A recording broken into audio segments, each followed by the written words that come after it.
That's right, it only takes 3 stitches to get started smocking. So if you'd like to learn how to make this design using these 3 stitches, then stick around. Now it could be argued that these 3 stitches are the building blocks to all other, well, at least most other traditional English smocking stitches, because these are the minor components that go into each stitch, and a lot of times these 3 stitches are combined to create other stitches. So if you learn these 3 movements, these 3 stitches, you can combine them in order to create all sorts of other stitches. Let's start with an outline stitch. Start out by securing your thread at the left side of the work from the back and bring it to the front in the valley between pleat 1 and 2. And I'll put a link in the description box to a video that goes over how to do this. Keep your needle perpendicular to the work and take a stitch in that first pleat and pull it through. Next, we're going to move on to the next pleat. Again, we want to keep our needle perpendicular, but first we want to make sure that that thread is going to end up above the needle. So move it above the stitching line. Take your stitch, again, keeping that needle perpendicular, moving from right to left, and then pull it taut. You want to pull it so that it snugs the pleats right up next to each other without distorting them. Then you'll move on to the next pleat and to the next, moving across the row, using the gathering thread as your guide to keep your row straight. And notice that as I work, I pull the thread down because that's the direction that it is moving in order to tighten it. Then I move it up above the needle. Then I take the next stitch. So this outline stitch and the stem stitch are worked very much like a back stitch and can be documented as being used in the earliest examples that we have of historical smocking, or pleatwork embroidery, as we like to call it in the historical costuming community.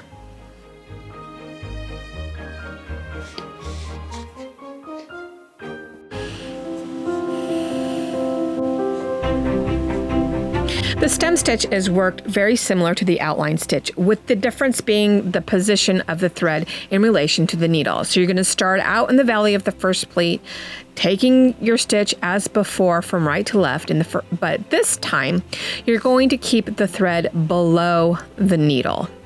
You'll pull the thread until all the slack is gone, and then you will repeat the stitch, remembering at all times to keep that thread below the needle as you work each stitch.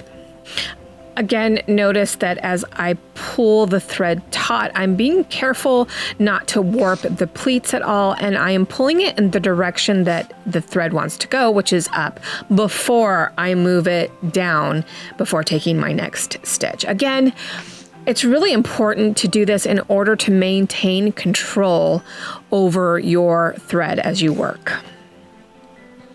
Now, in order to end these stitches, you're just putting the needle behind the stitching and pulling it to the back and securing it. Again, link in the description box to the video that covers that. So just a quick note about naming conventions. You may know some of these stitches by different names, and that's okay because that's pretty much how it is in the world of sewing. Just when you think you know a stitch name, forget it, all bets are off. There's other names out there, or sometimes a stitch will have 2 different names, and sometimes you'll have 2 different names for the same stitch. And this is true for the outline stitch. So what I have found in my research is that in my vintage books, they don't really make a distinction between outline stitch and stem stitch. What they did is they would call it outline stitch and then specify whether the thread was kept above or below the needle. And it isn't until some of the more contemporary books that I have start naming the 2 different stitches as the outline stitch and the stem stitch. So for the sake of clarity, whenever I refer to an outline stitch, I'm referring to a back stitch that keeps the thread above the needle. And if I am talking about a stem stitch, I'm referring to a back stitch that keeps the thread below the needle. So I've begun, like the others, securing my stitch to the back, bringing it to the front between pleats 1 and 2, and then you'll take the needle from the right to the left through the first pleat. Pull the thread through. With the thread below, take the needle through the next pleat on top of the pleating thread, and this forms an under cable. Pull the thread through until the stitch is snug against the pleats. Next, with the thread above the needle, you're going to take a stitch through the third pleat and pull it taut, and this forms an over cable.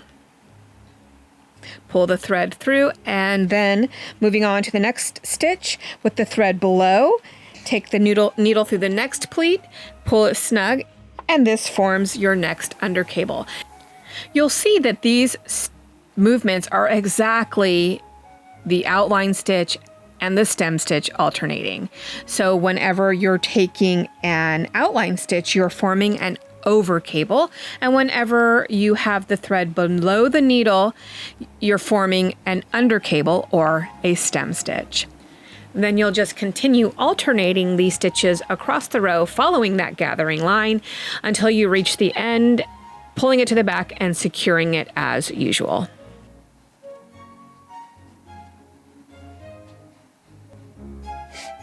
So these 3 stitches are actually pretty darn easy and quite boring. What you have just learned are the movements that are the movements for most of the traditional smocking stitches you will ever come across. So if you think of them as building blocks, you can combine them to create some really cool designs. So let's put them all together and see what we can do.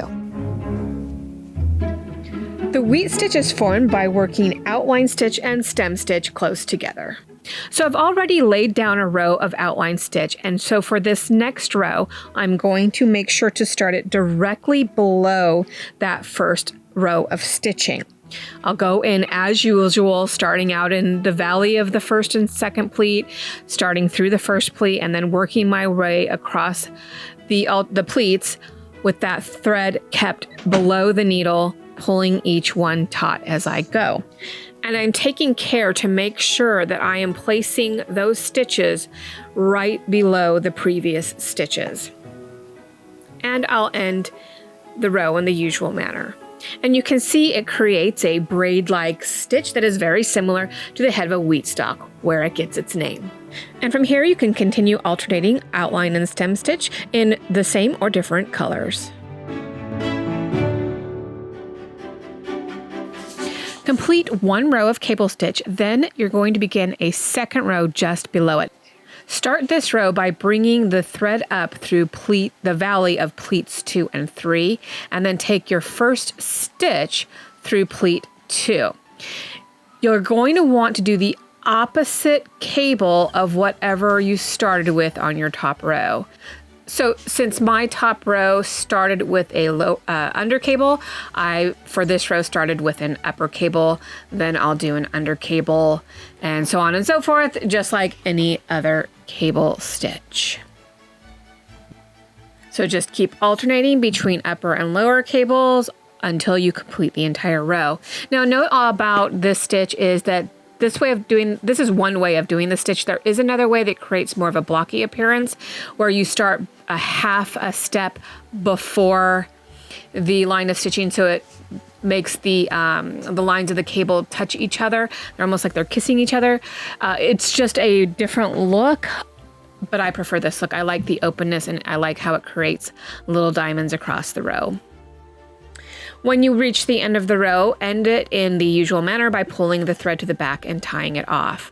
From here, you can continue making double cables, as many as you want, and you can keep them in the same color, or you can do them in differing colors.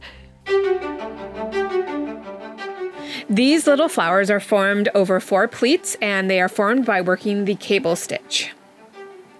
Start out in the usual way by bringing the thread up through the valley between the first and the second pleat that you are using to form your flowerette. Then you're going to push your needle through the first pleat.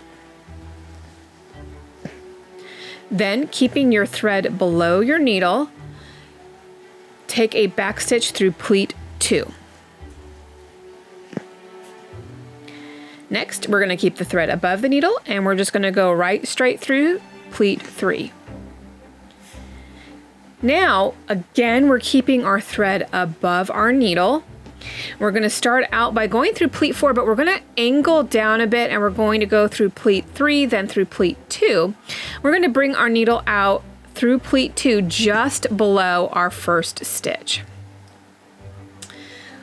And then for this final cable, you'll keep your thread below your needle and go through pleat 3.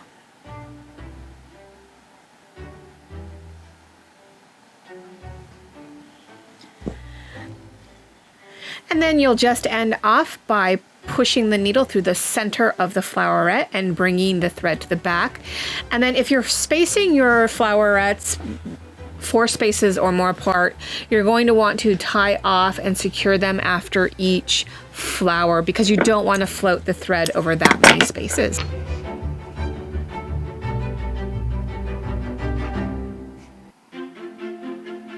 The double flowerette is very similar but a bit more substantial than the single flowerette, but they're worked very similarly with a few differences. You're going to begin as usual, taking your thread up through the valley of the pleat between 1 and 2, and then take your needle through the first pleat. Then you're going to keep your thread below your needle, and you're going to take a stitch through the second pleat, forming your first under cable. Next step, you want to keep your thread above your needle, and you're going to take a stitch through your next pleat. Next, thread below the needle and take a stitch through the fourth pleat. Now you're going to take your needle and you're going to push it through to the back of the work, going through the valley between pleat 3 and 4.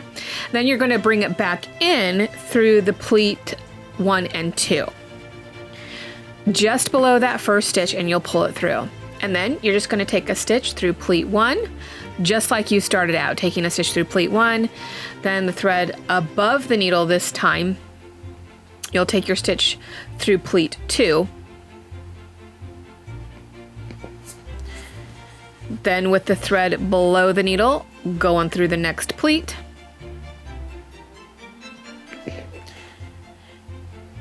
Thread stays above the needle as you take your final stitch through pleat 4.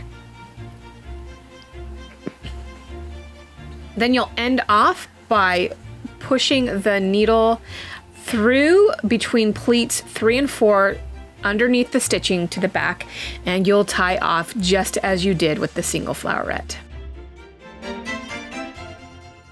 So not only think about the stitches themselves and how you can combine them to create unique designs, think about colors and the way that you can combine them to create something that is uniquely yours. You could do a monochromatic design that uses just natural colors, which makes the design more about texture, and this can be incredibly breathtaking. Just take a look at some of the smocks from the 18th and 19th century, and you will see how incredibly impressive it can be using one color of thread on one color of fabric. This is also a popular option for the 16th century. Typically, you would see white shirts with one color of embroidery over the pleats. So it could be red, gold, silver, or white. And of course, starting in the Victorian age, you started to see a lot more colors being used in the smocking designs. And by the mid-20th century, most of the designs were about multiple bright colors. And by then, they also started to become more of a children's garment. So take a look around. There's a lot of inspiration available that you can pull from to create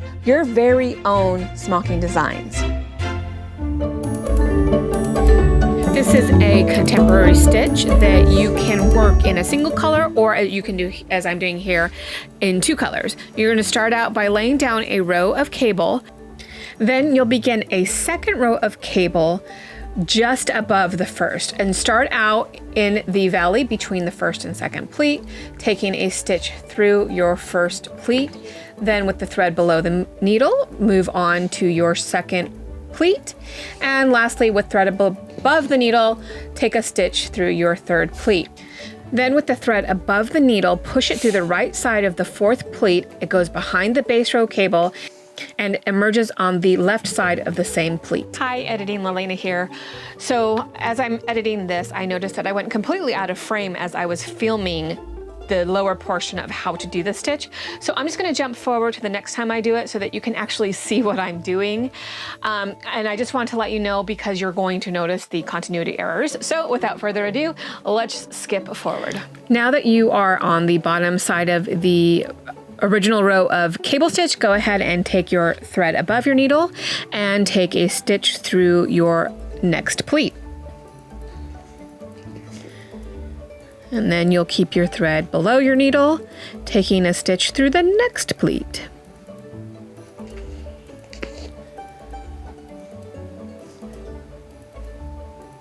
Thread below, for your next. And this is the one where you're going to angle up, and you're going to start out on the right side of that pleat, angle up, coming out on the left side of that same pleat.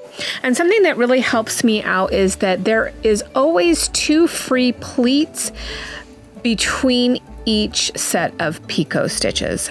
So just count that you've got 2 and you should be good. And again, you'll just finish up in the same way by bringing the thread to the back side and tying it off. And there you have it.